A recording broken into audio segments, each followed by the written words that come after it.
In today's Farm Report, the House last week passed the EPA Science Advisory Board Reform Act, which looks to reform the EPA panel when it comes to government regulations. Cindy Zimmerman with AgriPulse has more. The U.S. House this week passed the EPA Science Advisory Board Reform Act, which co-sponsor Frank Lucas of Oklahoma says is designed to bring more transparency and independence to the EPA's expert panel. Farmers, ranchers, small businesses often find themselves the target of burdensome and simply inefficient regulations. These regulations range from something as specific as farm fuel tank permitting requirements to vastly prohibitive restrictions on the electric power plants that power our homes.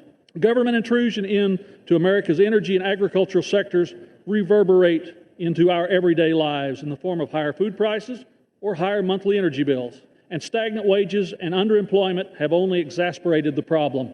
The science behind EPA regulations is as important as the money they siphon from our economy. Lucas commented on a long-term House Republican budget proposal that would protect the 2014 Farm Bill, which he helped craft as House Ag Committee chairman. The proposal discussed in the House Budget Committee, laying out the spending for the coming year, it's critically important to all of us in rural America and production agriculture because we had a very successful 2014 Farm Bill. And the 2014 Farm Bill is primarily mandatory spending for the next 5 years, but there's a certain amount of discretionary spending, like the day-to-day operations at USDA. So annually, we'll do an appropriation bill to fund those things. But the folks who may not understand how important production ag is or rural America is will use that as a vehicle to come after us to try to undo our work in the Farm Bill. So this is the first step in a long process of protecting the resources that the House and the Senate and the President agreed last year should be available for production ag in rural America. Lucas talked about the importance of agriculture staying visible in Washington through activities like Ag Day. The turnover in membership in the United States House and Senate in the last decade has been nothing short of incredible. Literally half the House wasn't here 6 years ago. It's important that we not only use events like Ag Day to discuss with each other where we should be going, but to remind all of our friends who maybe don't really understand what we are or where we're from or what we do for them, to help our friends understand the importance of agriculture. And Ag Day is just a way to focus that attention. Reporting for AgriPulse, I'm Cindy Zimmerman. Obesity is associated with conditions including type 2 diabetes, cardiovascular disease, and some cancers. Further, says Dr. Robert Waugh, president of the American Medical Association. Disease linked to obesity kills more Americans every year than AIDS, accidents, and cancer combined. And for that reason, says Waugh, we want the healthy choice to be the easy choice for our kids. Children who are hungry and live in households where food is scarce, which accounts for 1 in 5 U.S. children, have difficulty learning and are more likely to experience educational, health, and behavioral problems as a result. Dr. Bernard Dreyer is incoming president of the American Medical Association. Keeping children healthy is not a political issue. It's a moral imperative. Dr. Eduardo Sanchez with the American Heart Association agrees. Nutrition school meals are a huge win for children's health. As they make their way through the cafeteria line, students can make food choices that help them perform better, stay fit, and live longer. All three professionals say the existing school meal standards should remain in place. For USDA Radio, Susan Carter, Washington, D.C. Congress is digging into the budget, and members of the ag community are hoping for both short-term and long-term stability as Congress looks at what they want to do.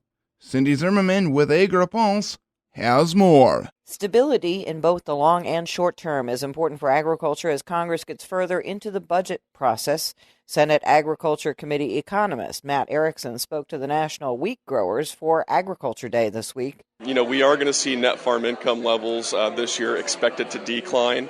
However, I do think we're going to bounce back. Production costs haven't decreased as much as we wanted to see them with commodity prices. But with budget season here, a lot of talk's going to be about the budget. The House released their budget yesterday, and the Senate's going to release their budget here this morning. But we're going to get past through all that. And what's important for us to keep in mind is, with all the budget debate going on, it's also important to note that when we had the 2014 Farm Bill, farmers and ranchers were concerned about increasing deficits and increasing debts, and that's why the 2014 Farm Bill, we saved $23 billion over 10 years. And so what's important with the budget debate and with the uncertainties within agriculture this year is keeping a sense of stability for farmers, for them to move forward, because they have a lot of decisions to make this year in terms of which program they're going to elect into, updating their yields, updating their bases, and things like that. Erickson also noted that being able to pass on farms from one generation to the next is important for the long term of agriculture. One of the important things that we have to understand, too, is the average age of the farmer is 57, 58 years old. And in order for agriculture to flourish, and this big data component within agriculture to flourish, is transferring that farm to the next generation. And farming is not farming is an expensive practice. You've got machinery, you've got land costs, production costs, things like that. The costs just keep piling up. And it's important for us to give young farmers the tools necessary for them to take over that farm in the most efficient way possible. Reporting for AgriPulse, I'm Cindy Zimmerman. A new model for rural development support is under proposal as part of USDA's fiscal year 2016 budget request.